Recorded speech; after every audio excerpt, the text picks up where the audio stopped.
축복합니다. 대구 동서교회 성도 여러분, 5월 세 번째 주일입니다. 그동안 주 안에서 평안하시리라 믿습니다. 오늘은 마태복음 4장 17절에서 22절 말씀을 가지고 버려야 제자가 된다라는 제목으로 함께 하나님의 말씀을 묵상하려고 합니다. 이 시간 먼저 제가 말씀을 통독하겠습니다. 이때부터 예수께서 비로소 전파하여 이르시되 회개하라 천국이 가까이 왔느니라 하시더라. 갈릴리 해변에 다니시다가 두 형제 곧 베드로라 하는 시몬과 그의 형제 안드레가 바다에 그물 던지는 것을 보시니 그들은 어부라. 말씀하시되 나를 따라오라. 내가 너희를 사람을 낚는 어부가 되게 하리라 하시니 그들이 곧 그물을 버려두고 예수를 따르니라. 거기서 더 가시다가 다른 두 형제 곧 세베대의 아들 야고보와 그의 형제 요한이 그의 아버지 세베대와 함께 배에서 그물 깁는 것을 보시고 부르시니 그들이 곧 배와 아버지를 버려두고 예수를 따르니라. 아멘. 의사이면서 중소도시에서 병원을 경영하면서 또 강사로 다니기도 하고 책을 몇 권을 쓴 의사 박경철이란 분이 쓴 책 자기혁명이라는 그 책에서 그는 이런 말을 했습니다. 많은 사람들은 좋은 습관을 만들기 위해서 노력을 한다. 그러나 좋은 습관을 만들기보다 나쁜 습관을 버리는 것이 먼저다라고 말을 했습니다. 빈 그릇에 많은 양을 채울 수는 있습니다. 그러나 그릇 안에 무엇이 담겨져 있는 경우에는 그 담겨진 양 때문에 다른 내가 채우고자 하는 것을 더 많이 채울 수가 없기 때문에 이미 담겨져 있는 것을 비워내는 수고가 따르게 됩니다. 비우는 수고가 있을 때에 내가 채우고자 하는 것을 원하는 대로 채울 수가 있다는 말입니다. 좋은 습관이 필요하지만 나쁜 습관에 휘둘리며 사는 것이 우리 사람들의 살아가는 모습이지요. 나쁜 습관 때문에 좋은 일, 내가 해야 할 일을 하지 못할 때가 있습니다. 나쁜 습관이 무엇인지 살피고 버리는 것이 우리가 아름다운 삶을 살아가는 데 있어서 중요합니다. 오늘 본문은 갈릴리 바닷가에서 일어난 일입니다. 이 갈릴리 바닷가에서 어부들은 생선 비린 냄새에 익숙해 있었습니다. 눈을 뜨거나 또 고기잡이를 위해서 바닷가에 나가면 출렁거리는 물소리, 파도 소리가 늘 귀에 익숙해 있었습니다. 그리고 지금처럼 동력이 있는 것이 아니라 노를 저을 때 들리는 삐그덕거리는 소리, 그 소리 또한 어부들에게는 자주 듣는 소리였습니다. 그런가 하면 때로는 가끔씩 태풍이 불면 바람 소리 때문에 마치 지금의 전투기가 지나가는 것처럼 아무 소리도 들리지 않을 수 있는 거센 바람 소리도 있었을 것입니다. 그런데 오늘 본문에는 이때까지 한 번도 들어보지 못한 소리가 들렸습니다. 지금의 뉴스 속보와 같은 소리였습니다. 특별 담화문 같은 겁니다. 지금의 사이렌 소리냐 또 앰뷸런스 소리나 119 구급차 소리는 그래도 들어본 소리들입니다. 그런데 오늘 본문의 갈릴리 바닷가에서 어부들에게 그물을 버리게 하는 소리가 들렸습니다. 이것은 마치 전쟁터에서 총을 버리는 소리와도 같았습니다. 그러면 왜 4명의 사람들은 약속이라도 한 것처럼 동시에 그물을 버리고 배를 버리고 아버지를 등지고 예수님을 따라가게 되었을까요? 우리가 식품 광고하는 것을 보면 몸에 안 좋은 음식이 없어요. 그리고 약품 선전하는 소리를 들어보면 만병통치약입니다. 텔레비전에 나오는 모든 제품들을 보면 나쁜 게 하나도 없어요. 오늘 본문에 보면 17절에 회개하라 천국이 가까이 왔느니라. 회개하라 천국이 가까이 왔느니라 했습니다. 회개하라, 이 말은 귀에 거슬리는 소리입니다. 천국이 가까이 왔느니라, 로또 번호 당첨된 소리와 같이 들릴 수 있습니다. 이것은 마치 수험생들에게 합격이라는 소리처럼 들릴 수 있습니다. 이것은 마치 소식이 끊겼던 자녀의 전화 목소리와 같은 기쁜 소리입니다. 더 나아가서 오랜 질병 때문에 병원을 내 집 안방처럼 다니던 사람이 몸고생하던 환자에게 의사가 완치되었습니다. 이제 퇴원해도 좋습니다. 하는 소리와도 같습니다. 그렇습니다. 예수님의 소리는 귀에 거슬리는 소리이기도 하지만 거기에서 끝나지 않고 사람들의 마음을 열어주는 또 다른 소리로 연결되어 있다는 사실을 볼 수가 있습니다. 회개하라. 이 소리는 사람들에게 떨림이었지만 천국이 가까이 왔느니라. 이 소리는 또 같은 예수님의 음성을 듣고 있던 사람들에게는 울림이었습니다. 이를테면 성악가나 노래하는 사람이 무대 위에 서 있을 때는 남들은 느끼지 못하지만 본인 스스로는 굉장히 떨리는 무대, 떨림입니다. 그러나 고음과 저음을 적절하게 섞어서 노래하는 사람, 성악가들의 그 아름다운 멜로디는 듣는 청중들에게는 울림으로 와 닿기 때문에 감동과 기쁨과 박수와 눈물까지 흘리게 하는 울림으로 사람들의 마음을 움직이는 것입니다. 의사가 진단과 처방을 내리는 것을 가만 보면 어떤 환자에게 수술해야 됩니다. 수술 받지 않으면 안 됩니다. 이 소리는 환자에게는 귀에 거슬리는 소리이기도 합니다. 하지만 건강하게 살아갈 수 있습니다라는 소리와도 같이 병행해서 들을 수가 있습니다. 다시 말씀드리면 수술은 환자에게는 떨림이지요. 그러나 건강해진다, 수술 받고 난 이후에는 건강하게 살아갈 수 있다는 것은 바로 그 환자에게는 떨림을 지나서 울림을 주는 희소식이기도 합니다. 동물원 안에 있는 호랑이에게 사육사는요, 살아있는 동물을 주지 않는다고 합니다. 살아있는 먹잇감을 호랑이에게 주지 않는다는 겁니다. 왜냐하면 물어 죽이는 버릇이 더 사나워질까 그렇습니다. 고기를 주더라도요, 조금씩 난도질해서 잘라서 조금씩 준다는 겁니다. 왜냐하면 고기를 찢는 버릇이 사나워지면 안 되기 때문에 그렇습니다. 그래서 사육사는 호랑이가 굶주리고 배부른 것을 잘 살펴서 호랑이의 마음을 풀어주면 되는 겁니다. 그러면 그 사나운 호랑이도 사육사에게 꼬리를 치면서 사육사의 말을 잘 듣게 된다는 것이지요. 예수님은요, 우리의 마음을 찢기 위해서 오신 것이 아니라 우리들의 마음을 풀어주시기 위해서 오셨습니다. 우리가 일상을 살아가면서 하나를 얻으면 하나를 잃습니다. 그렇다고 우리가 잃었다고 해서 너무 서운해할 필요는 없다는 겁니다. 반면에 하나를 얻으면 하나를 잃습니다. 그렇다고 잃었다고 해서 너무 우리가 인생을 비관하거나 서운해할 필요는 없다는 말이죠. 하나를 잃으면 하나를 얻습니다. 얻었다고 너무 날뛸 이유는 없다는 것이죠. 야생마는 어떻습니까?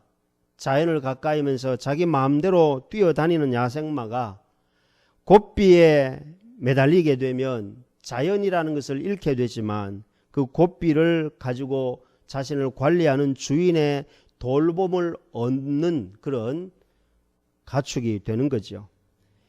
우리가 살아가면서 이생을 잃으면 영생을 얻는 것이고 또 더 나아가서는 병을 얻어서 건강한 육신을 잃으면 그동안 경시했던 내 몸을 더욱 소중하게 여기는 새로운 마음이 생기게 되는 것이죠. 우리가 너무 먹으면 몸이 무거워지고 그렇다고 또 작게 먹으면 몸이 가볍기는 하죠. 우리가 얻을 것이 무엇이고 잃을 것이 무엇인 잘 구별하는 것이 우리가 살아가는 데 있어서 지혜로운 분별력이죠. 내가 인생을 살아가면서 내 시간을 잃으면 하나님의 말씀을 얻게 되는 겁니다. 내 관심을 잃으면 우리는 하나님의 관심을 얻게 되는 것입니다. 스다후 썬다싱은 다음과 같은 고백을 했습니다. 수년간의 경험으로부터 나는 주저없이 말할 수 있다. 십자가는 십자가를 지는 이들을 책임진다라고 썬다싱이 말을 했습니다. 이 말은 하나님은 하나님을 위해 충성하는 자를 책임져 주신다는 고백입니다. 하나님은 우리를 한 번도 실망시킨 적이 없습니다. 하나님은 우리를 한 번도 실망시킨 적 없을 뿐만 아니라 앞으로도 저와 여러분에게 믿을 만한 분으로 우리 앞에 계실 것이며 성령으로 저와 여러분과 늘 동행하시는 분이신 줄로 믿습니다. 사랑하는 성도 여러분, 제자가 된다는 것은 잃어버리는 것입니다. 예를 들어서 우리가 길을 잃어버리면 앞이 캄캄해서 우리가 길을 헤맬 수 있지만, 그러나 길을 잃어버리면 또 다른 것이 가만히 서서 생각해 보면 이때까지 생각지 아니했던 다른 것이 보이기 시작합니다. 길을 잃고 우리가 방황할 수도 있지만, 길을 잃어버리고 우리가 머뭇거릴 수도 있지만, 그러나 길을 잃어버렸다 할지라도 그 자리에 잠시 멈춰 서서 생각해 보면 지도가 떠오릅니다. 전화해야 되겠다는 방법이 생각납니다. 경찰관에게 도움을 구해야 되겠다는 SOS를 치게 됩니다. 또 눈을 들어 어디엔가 사람이 살고 있는 인적이 있는 불빛을 찾게 됩니다. 그리고 가족들의 얼굴이 왔다 갔다 합니다. 또 나침반은 어느 방향으로 우리의 가야 할 위치를 알려줄 것인가, 휴대폰을 이용해서 그 방법을 찾게 됩니다. 또 현재 위치를 가만히 돌아보면서 119에 전화해서 도움을 요청할 수도 있다는 사실입니다. 길을 하나 잃어버려도 거기에서 우리가 흔들리고 방황하고 주저앉을 것이 아니라, 절망하고 낙심할 것이 아니라, 하나를 잃어버리면 또 다른 것을 얻게 되는 새로운 발견이 시작된다는 것입니다.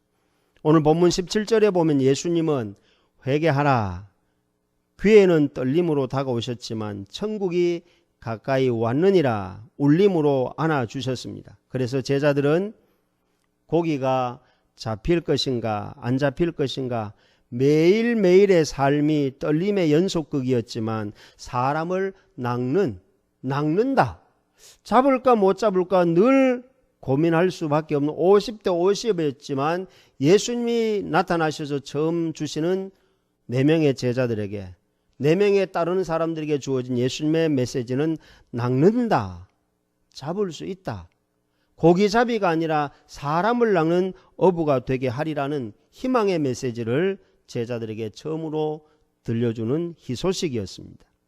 사랑하는 성도 여러분, 산 천지를 돌아다니면서 온 산, 이 산 저 산을 다니면서 약초를 캐는 신만이에게 제일 좋은 소리가 뭘까요? 그것은 바로 신받다, 이 소리가 신만이들에게는 제일 좋은 기쁜 소식입니다. 결혼한 신혼부부에게 몇 개월이 지나고 난 다음에 산부인과 갔을 때 그 두 부부에게 가장 기쁜 소식이 무엇일까요? 축하합니다, 임신입니다 라는 소리일 겁니다. 코로나19에 감염된 환자에게 치료를 하고 입원해서 사회적인 거리를 두고 격리해서 살아가다가 어느 날 면역성이 강해지면서 의사가 퇴원해도 좋습니다, 이 소리는 감염자에게 아마 가장 큰 기쁨이요 복음의 소식일 겁니다. 오늘 말씀에 회개하라는 이 말씀은 죄를 버리라는, 죄를 버림이지만 천국은 얻음입니다. 버리면 얻게 되는 겁니다. 오늘 4명의 사람들은 그 원리를 몸으로 체득한 주역들입니다. 미끼를 버리면 생선을 얻는다는 경험이 몸에 배인 사람들이었습니다. 그것이 바로 4명의 사람들에게 예수님의 소리를 듣고 버리고 새로운 삶을 시작할 수 있는 동기부여가 일어났다는 사실입니다. 윤보영 씨라고 비라는 제목을 가지고 시를 하나 썼습니다. 그 내용은 이렇습니다. 내리는 비에 옷이 젖지만 쏟아지는 그리움에는 마음이 젖는군요. 벗을 수도 없고 말릴 수도 없고. 이게 시가 끝납니다. 그리움에는 만나면 해결되는 겁니다. 그리움은 말릴 수도 없고, 그리움은 그렇다고 옷이 젖었다고 그리움을 벗을 수도 없고, 그 그리움은 결국은 만나면 모든 것이 한순간에 해결된다는 사실입니다. 오늘 어부들은 바다와 배와 그물과 풍랑과 고기만 만나던 사람들이 예수님을 만났습니다. 오늘 이 예배를 드리면서 이 자리에 있는, 그리고 가정에서 예배를 드린 저와 여러분에게 있는 자리가 내가 지금까지 만나보지 못하고 이때까지 경험하지 못하고 이 나이까지 살면서 한 번도 새롭게 느껴보지 못했던 예수님을 만나는 자리, 갈릴리가 되시기를 예수님의 이름으로 축복합니다. 할렐루야. 그렇습니다. 존 스토트 목사님이 88세에 쓴 제자도라는 책에 이런 내용이 있습니다. 88세가 된 나이 많은 고령의 목사님이 그 책에서 자기가 인생을 살면서 목회를 하면서 제자가 된다는 것, 제자의 길이 어떤 것인가 몇 가지를 이야기하면서 그 중에 제자가 된다는 것은 창조 세계를 돌보는 돌봄이다. 돌봄이 제자의 삶이라는 겁니다. 그 책 가운데 보면 생태 위기에 대한 이야기가 나옵니다.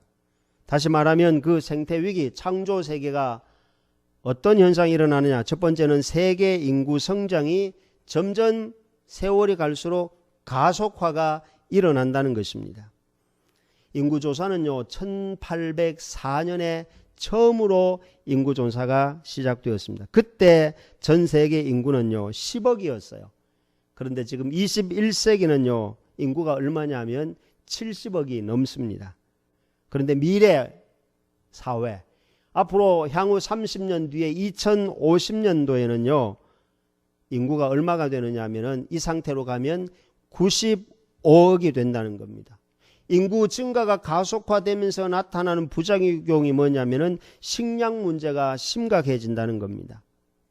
그 식량 문제가 심각해지는 정도가 어느 정도냐면은 앞으로 30년 뒤에는요 5명 중에 1명은 먹고 사는 문제 때문에 사람이 죽어간다는 겁니다. 지금도 텔레비전 방송에 어떤 특수단체들을 통해서 보면 기아에 허덕이는 지구촌의 한 나라와 그 국가를 볼 수가 있습니다. 이것이 앞으로 향후 30년 뒤 2050년이 되면 세계 인구가 급성장하는 그 가속화 현상 때문에 5분의 1이 먹는 문제로 고민에 빠질 수밖에 없는 시대가 된다는 겁니다. 그리고 두 번째는요 자원의 고갈입니다. 이 자원의 고갈은요 한번 소비한 그 자원은 다시 재생할 수 없는 그런 현상이 앞으로 갈수록 점점 일어나는 거죠. 그래서 지금 요즘에 등장하는 게 대체 에너지 그러죠. 그 말은 뭡니까? 바로 자원의 고갈 현상이 피부로 느끼게 전 세계에 일어나고 있다는 겁니다. 이걸 우리는 사막화 현상이라고 하죠. 그런 현상들이 점점 더 심해진다는 겁니다. 그리고 세 번째는요 쓰레기 처리 문제입니다. 영국인을 기준으로 했지만요 쓰레기가 3개월에 내 몸무게만큼 버려지는 것이 지금 이 시대의 쓰레기 처리 문제입니다. 우리가 종량주 봉투를 이용해서 쓰레기를 배출하고 분리수거를 잘 하고 있습니다만은 사실 우리가 가만 돌아보면 이 통계에 의하면요 내 몸무게만큼의 쓰레기가 3개월에 한 번씩은 쓰레기로 버려진다는 겁니다. 그만큼 쓰레기 처리 문제가 우리 사람이 살아가는 사회 속에, 국가 속에 상당히 심각한 문제로 등장한다는 것이죠. 그리고 기후의 변화입니다. 지구의 온난화라고 말하지요. 에어컨이나 냉장고나 압축가스에 사용되는 화학물질인 프레온가스가 배출되어서 지구촌이 지구 온난화 현상 때문에 오존층이 파괴되면서 이상한 현상들이 일어나지요. 눈사태가 막 일어난다든지 빙하에 갇혀있던, 빙하에 얼어있던 그런 이상한 바이러스들이, 나쁜 바이러스가, 각종 좋지 못한 바이러스가 빙하가 녹으면서 눈사태가 나면서 이게 흘러내리면서 우리 사회에, 지구촌 전체에 악영향을 주고 있는 그런 일들이 앞으로 점점 더 많이 신종 바이러스들이 계속 증가한다는 사실입니다. 그래서 우리 사람들의 생명을 위협하고 이 사회를 혼란스럽게 하고 사람과의 관계가 단절되게 하는 현상들이 일어난다는 겁니다. 그래서 이 존 스토트는 말하기를 우리 하나님의 형상대로 지음받은 사람들이 바로 어떻게 살아야 되는가? 창조 세계를 돌보는 돌봄의 시대로 전환해가는 것이 바로 예수 그리스도의 부름을 받은 제자도다, 제자들의 삶이라는 겁니다. 오늘 예수님의 부름을 받고 그들이 버리고 사람을 낚는 업으로 새로운 삶을 살아갔던 4명의 제자들을 보면서 2020년 5월 세 번째 주일 스승의 날에 지나고 스승의 주일을 맞이한 저와 여러분 가슴 속에 기억해야 될 것이 있다면 우리도 이 시대에 예수님을 부름을 받고 교회나 가정에서 예배를 드리고 있습니다. 부름받은 저와 여러분의 가슴 속에 이 땅을 살아가면서 이 말씀 속에서 우리가 실천할 수 있는 것 한 가지를 우리 스스로 함께 결단하고 적용한다면 지금 우리가 살고 있는 일상생활 속에서 욕심이라는 것을 조금 버리고 욕심이라는 것을 조금 내려놓고 욕심이라는 것을 조금씩 우리가 내지 않는다면 우리는 이 존 스토트가 한 말처럼 제자의 도, 제자의 길, 우리가 누군가를 돌볼 수 있는 길을 내가 조금만 욕심을 내리면 자원을 보호하고 자연을 돌보고 이 자연 속에 살아가는 하나님의 형상대로 지음받은 우리 사람들을 좀 돌볼 수 있는 그 삶이 바로 제자가 되는 길이다라는 사실을 기억하고 잘들 하고 계시겠지만 우리가 의식주 생활 속에서 이 정도는 줄여도 되겠구나, 이 정도는 내가 버려도 되겠구나, 이 정도는 내려놓아도 되겠구나, 이 정도는 내가 과소비하지 않아도 되겠구나 하는 그 영역, 그 부분을 조금씩 욕심을 내린다면 우리는 제자의 도를 가는 그리스도인으로서 누군가를 돌볼 수 있고 어떤 사람을 섬길 수 있고 하나님이 주신 자연동산 속에서 우리는 우리뿐만 아니라 우리 후대들에게 아름다운 유산을 남겨주면서 그리스도의 제자로서의 아름다운 삶의 흔적을 남기는 저와 여러분이 되시기를 예수님의 이름으로 권면을 드립니다. 아멘. 기도하겠습니다. 자기 생업에 충실했던 4명의 사람들에게 예수님이 찾아오셔서 나를 따라오너라, 내가 너희로 사람을 낚는 어부가 되게 하리라.